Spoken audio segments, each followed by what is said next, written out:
গোসাইগাঁৱৰ গৰুফেলা সীমান্ত চেতনা মঞ্চ কোকৰাঝাৰ জিলা সমিতিয়ে আয়োজন কৰা 5 দিনীয়া যুৱতীসকলৰ প্ৰাক নিযুক্তি প্ৰশিক্ষণ শিবিৰ অনুষ্ঠিত হয়। 5 দিনীয়া যুৱতীসকলৰ প্ৰাক নিযুক্তি প্ৰশিক্ষণ শিবিৰত আজি আমন্ত্ৰিত অতিথি হিচাপে উপস্থিত থাকে গোসাইগাঁও মহকুমাধিপতি মৃদুল শিৱহৰে। যুৱতীসকলক স্বাৱলম্বী কৰাৰ উদ্দেশ্যেৰে এই শিবিৰৰ ব্যৱস্থা কৰা হৈছে।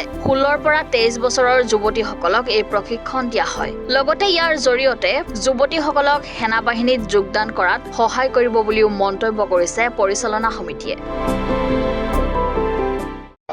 আমাৰ সীমান্ত চেতনা মঞ্চৰ ভূটান বৰ্ডাৰৰ পৰা 20 কিলোমিটাৰ অন্তৰ্গতত যিসকল যুৱতী আছে তেওঁলোকক আমি 5 দিনীয়া প্ৰশিক্ষণৰ কাৰণে ইয়াতে আমন্ত্ৰিত কৰি আনিছোঁ।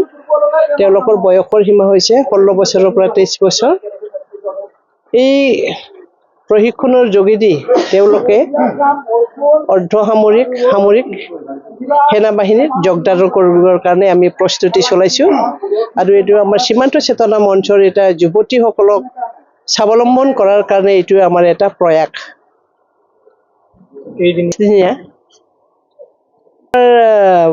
মুঠ শিক্ষাৰ্থীৰ সংখ্যা আছে 78।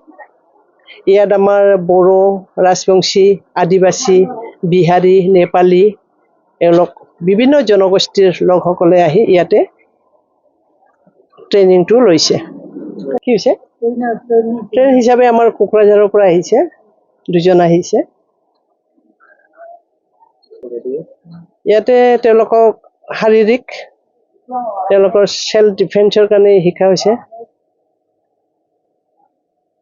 আমি যুৱতীসকলক ইয়াৰ দ্বাৰা আমি বাৰ্তাটো দিব খোজো, আমাৰ এই প্ৰশিক্ষণৰ যোগেদি তেওঁলোকৰ সেনা বাহিনীত যোৱাৰ যিটো ইচ্ছা তেওঁলোকৰ এইটো আগতীয়াকৈ আমি ইয়াতে প্ৰশিক্ষণ লৈছোঁ। ইয়াতে তেওঁলোকৰ কিমান কিলোমিটাৰ দৌৰিব লাগিব, তেওঁলোকৰ শাৰীৰিক ব্যায়াম কেনেকুৱা হ'ব আৰু কিমান ছেকেণ্ডৰ ওপৰত তেওঁলোকে কিমান কিলোমিটাৰ দৌৰিব পাৰে এইবিলাকক আমি অনুশীলন কৰিবলৈ দিছোঁ।